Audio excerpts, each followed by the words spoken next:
इस वक्त हमारे साथ यूपी कांग्रेस के नवनियुक्त प्रभारी राजेंद्र पाल गौतम जी मौजूद हैं, जिनसे हम बात करेंगे। सर, एक बड़ी जिम्मेदारी मिली है, कितनी बड़ी चुनौती रहने वाली है? देखिए, चुनौती तो है, लेकिन जिस प्रकार के कार्य इस सरकार ने पिछले लगभग 9.5 साल में किए हैं, ये पूरे तरीके से एक इनएफिशिएंट, इनकम्पिटेंट सरकार है, प्रदेश में भी और केंद्र में भी। इन लोगों को केवल हिंदू मुसलमान करना आता है। ये आज देखिए, एक बड़ा मैं आश्चर्यचकित करने वाली बात बताता हूं। जब भारत आजाद हुआ तो भारत गरीब देश था। उस गरीब देश में मुफ्त शिक्षा थी।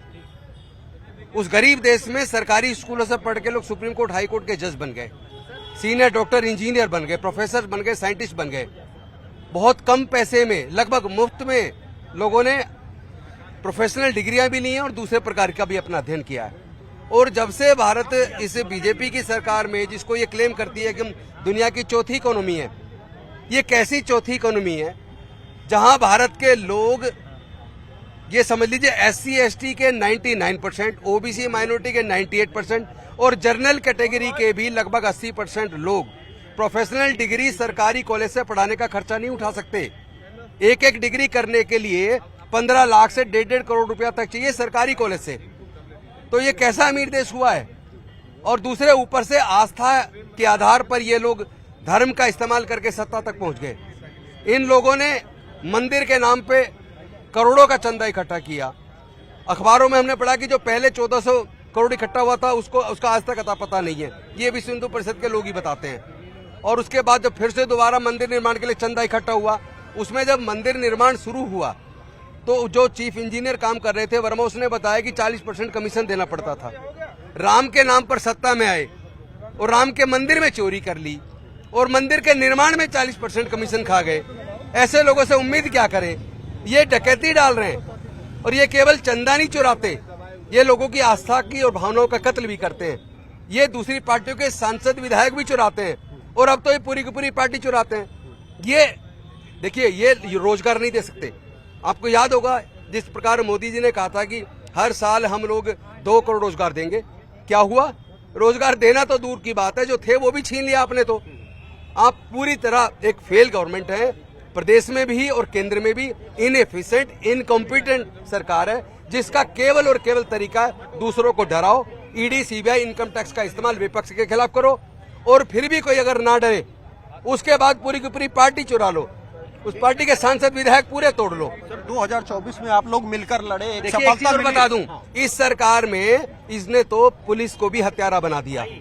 एनकाउंटर के नाम पे ये लोग खुलेआम हत्या करवा रहे हैं। इनका ना तो न्यायालयों में भरोसा है, ना देश के संविधान में भरोसा है, ना जांच एजेंसियों में भरोसा है, ना पुलिस प्रशासन में भरोसा है। अन्यथा अगर कोई अपराधी है तो पुलिस गिरफ्तार करे, छानबीन करे, इन्वेस्टिगेशन करे, चार्जशीट दाखिल करे, कोर्ट उसमें ट्रायल करे, एविडेंस लीड करे और उसके बाद उसको सजा दे। कौन मना कर रहा है? लेकिन आप तो न्यायालयों पे आपका भरोसा ही नहीं है, आपका तो जांच एजेंसियों पर भरोसा ही नहीं है। और वैसे भी आप संविधान को नहीं मानते, क्योंकि जब संविधान लागू करने की बात थी, जब 26 नवंबर 1949 को संविधान को अंगीकृत और अधिनियमित किया गया था, आपने आरएसएस ने, जनसंघ ने और हिंदू महासभा ने, इन्होंने तो उस वक्त बाबा साहब अम्बेडकर और नेहरू जी के पुतले जलाए थे और संविधान की प्रतियों को जलाया था, चूंकि ये मनुस्मृति को लागू करवाना चाहते थे। और आज फिर उसी तरह सामंतवाद की तरफ इसे धकेल रहे हैं। आपने देखा होगा मुजफ्फरनगर का केस, 12 बच्चे 1.5 साल से अंदर जिस तरह सामंतवाद ने पकड़ के उनको बंधुआ मजदूर बना के रखा हुआ था। बाहर ना निकल जाए, पिटबुल 2 कुत्ते पाल रखे थे, उनको मारा जाता था। और ऐसी सरकार एकदम निकम्मा नाकारा सरकार है। 2024 का चुनाव मिलकर लड़े, इस बार क्या फार्मूला रहेगा, कितनी सीटों पर लड़ेंगे? हम राष्ट्रीय पार्टी है, आजादी का आंदोलन हमने लड़ा है, हम सम्मान और हिस्सेदारी बराबर चाहते हैं। जैसा कि सपा कह रही है कि आप बड़े भाई हैं, आपको बड़ा दिल दिखाना चाहिए। हाँ, सपा कह रही है सर आपको बड़ा दिल दिखाना चाहिए। नहीं तो बड़ा दिल तो दिखाएंगे ही, उसमें तो कोई बात ही नहीं है। हम बड़ा दिल दिखाएंगे और हम भाई हैं, हम बराबर के हिस्सेदार हैं और सहसम्मान समझौता होगा। बराबर आज अखिलेश जी का जन्मदिन है, उन्हें कृष्ण अवतार के रूप में पेश किया गया, राहुल जी को भी जो है वो एक अवतार बताया गया। मैं सबसे पहले तो आदरणीय अखिलेश यादव जी जो हमारे मित्र हैं और वो सपा प्रमुख हैं, मैं उनको जन्मदिन की शुभकामनाएं देता हूं। वो दीर्घायु हों, स्वस्थ रहें और आगे बढ़े, तरक्की करें।